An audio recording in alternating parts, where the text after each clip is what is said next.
Hey, everyone. Happy Thriving Solo Thursday. It looks like I'm not live on Facebook, so let me just see what's going on. Let's see here.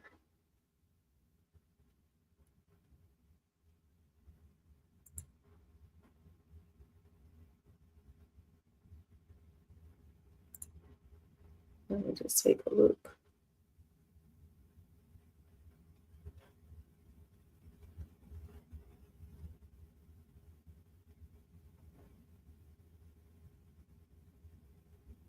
If you're just joining, just come on in. Come on in. I will get started in a few seconds. Sorry for the delay to my start tonight. Come on in. Come on in. Let's see here. I guess I'm not in here.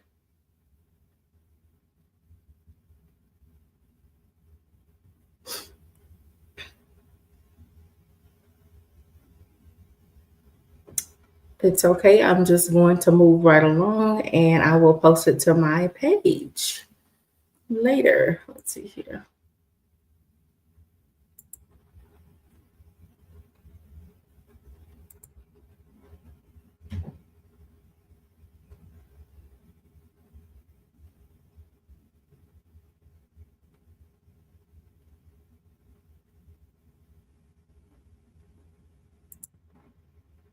Okay, so tonight we're going to be talking about boundaries again.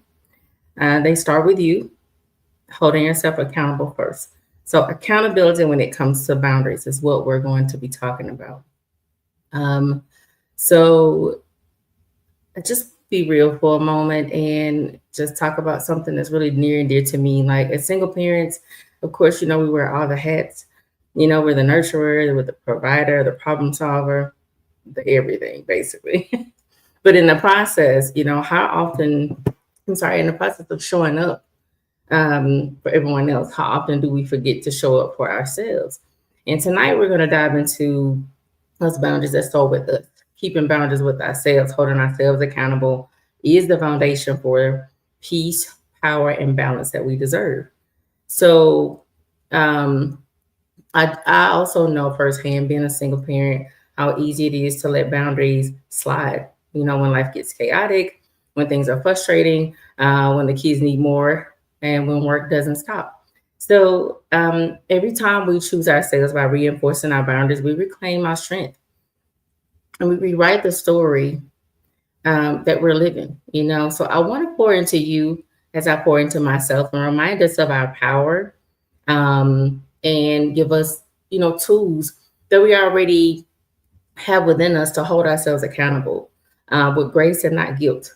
So the four key focus areas I'm going to focus on tonight are recognizing where you're letting yourself slide, understanding the why behind your boundaries, creating non-negotiables and sticking to them, and practicing grace, not guilt, when you fall off. Because we're going to fall off. We're human. So, as we dive into the first focus area, it's recognizing where you're letting yourself slide. Are you saying yes to things that drain you? A lot of times that's what we do.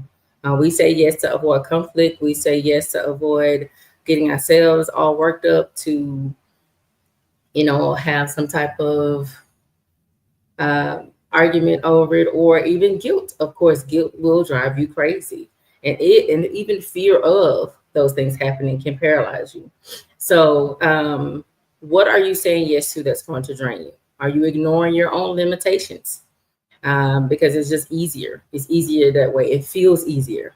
Sometimes we go off our feelings versus holding ourselves accountable and sticking to our boundaries. Self honesty is the starting line for self accountability. You have to be honest with yourself to know for sure, and be certain that, okay, you know what, I shouldn't have did that. I won't do that the next time. And that's just what you're doing, is holding yourself accountable. And so, in order to hold yourself accountable, you have to understand the why behind your boundaries, and that's the next focus area that we're going in. Boundaries aren't punishment; they're protection. It's protecting you, your peace, your children, It's also teaching them, how to set their boundaries and stick to them, even the boundaries that they need to have with you. Maybe your kids are not at the same age as mine. I have teenagers and an adult, well, one that's almost an adult. And so I think that a lot of times we get in this thing, well, I'm the parent, you do what I tell you to do. And sometimes there are certain things that you do have, certain things you say that you do have to be that way with your kids. Sometimes they will be borderline disrespectful, and you have to make sure that you understand what your boundaries are, that you stick to them, and you explain your boundaries to your children, that you explain why they are crossing it and why it's borderline disrespectful. Especially if you've already had a conversation about it and you've already talked about it, you want to make sure that your children have an understanding. And so, knowing why you need your boundaries. Sometimes boundaries are to simply rest, to create space, and time for yourself. It gives your boundaries purpose when you can create boundaries that have the opportunity to give you that space where you can be yourself, where you can understand who you are. You can actually walk into those things. If you're like me, sometimes you didn't learn boundaries until you were older, until people kept crossing you, or you kept being a people pleaser, but you were given out, but you were never being poured into. And so that's why we're talking about pouring into yourself tonight, to ourselves tonight, because when you know what that why is, that you need to set that boundary, it is, your why can be strong. And then your follow through becomes easier. Oh, I'm not gonna let nobody do that to me. I learned something yesterday. I said, you know what? Yeah, that'll be my last time experiencing that. And so I won't repeat that situation again. I won't repeat making that decision again, so that I'm able to say, okay, you know what? No, I won't be caught in that type of situation again. And so it was something that I've already dealt with like in 2021, but I was able to sit back and say, okay, you know what? Maybe I overlooked it. Maybe I was told this, but next time I know that's not a direction I'll go in. And so when you create those, when you figure out, what you're letting yourself slide with, and then you figure out the why behind your boundaries, then the next focus area that we need to talk about is figuring out what your non-negotiables are and sticking to them. Sometimes it started small, as simple as setting a bedtime for yourself, or setting 15 minutes before bedtime of quiet time, saying no without over explaining. Sometimes no is the answer. Sometimes no is the response. And that's it. You don't owe an explanation. And sometimes for me, I'm an effective communicator. And so I feel like maybe they didn't understand my no. No. No is no. And even if their response generates an argument, or there's a back and forth, I'm going to say healthy dialogue, or even if it's an unhealthy dialogue, you have the power to keep saying no. That's within you. Because again, once you realize, where you're letting yourself slide and you continue to slide. I'm not just talking about yesterday or today or 2 months ago. I'm talking about for years you've been letting yourself slide. And in that area, hey, why I keep letting that person cross me like that? Or why do I keep allowing people to speak to me any kind of way? Some things, don't get me wrong, some things don't need to be addressed. Sometimes silence is just that answer. Or sometimes no is just that answer. Or sometimes, okay, that's just your answer. And so once you know what your why is behind your boundaries and you create your non-negotiables, you begin to stick to them, because your follow through becomes easier. You don't have to over explain. You can say no.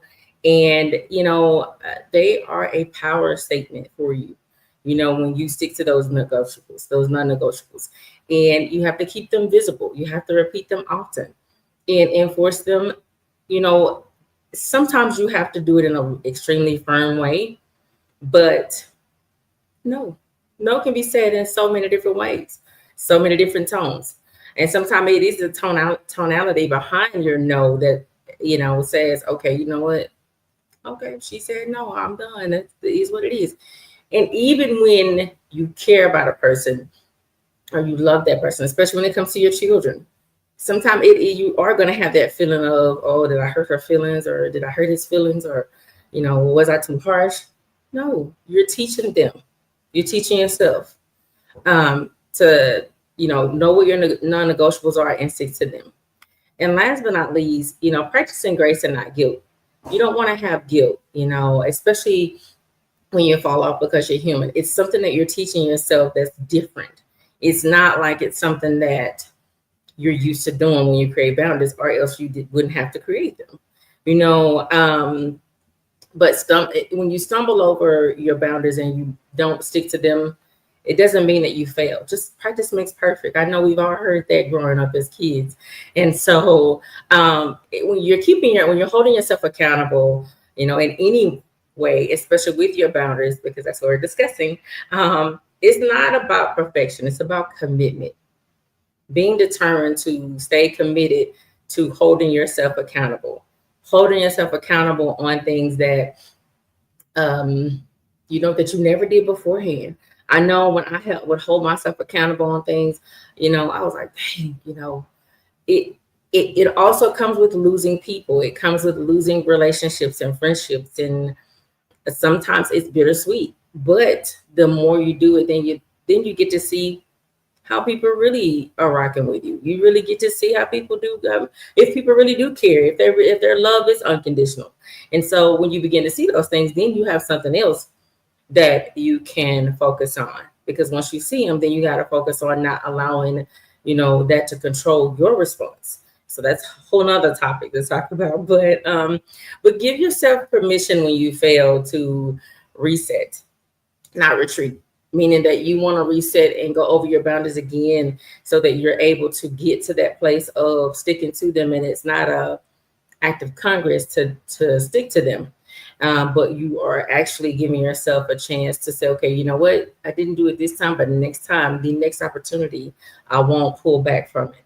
I just won't stay stuck in this mindset of, well, maybe I was too harsh, giving myself a guilt trip. And so in closing, I want you to understand that your peace is your power. Your boundaries are the blueprint, and your accountability. That's your commitment to your healing process, to experiencing fullness of joy, and even just how you walk into your future you. You can't be the best version of yourself if you're still doing the same things you were doing previously before you decided to walk in your purpose. You don't have to walk in this journey alone. If you're ready to go deeper, just to create real change in your life, I invite you to join my single parent life community on Facebook, Instagram. You can follow me on those platforms as well as YouTube. I'm also on TikTok and Snapchat as at the Single Parent Life Coach. And so you can also send me an email or DM me. You can send me an email at info@thesingleparentlifecoach.com. You can schedule a discovery or a one-on-one session with me. Let's work together to build those boundaries that will uplift you, not restrict you, so you can live the life that you are dreaming of, because I felt like when I was a people pleaser, I didn't want to, hurt anyone's feelings, or I didn't want to cause conflict or discord. And so it was just at that point where I was like, you know what, I'm choosing me. And sometimes when you choose yourself, no matter who it is, family, friends, co-workers, the other co-parents, you can't focus on their feelings. You have to focus on yours. Just remember this, you're not surviving anymore. You're rising to that thriving single parent that you always desired to be, no longer leaning on everyone else. You will have that support system, or you can find your support system in the process of creating your boundaries so that you don't continue to see the same outcome, from what you are putting out. And so just remember, you got this and I've got you. So until next time, bye for now. See you next Thursday.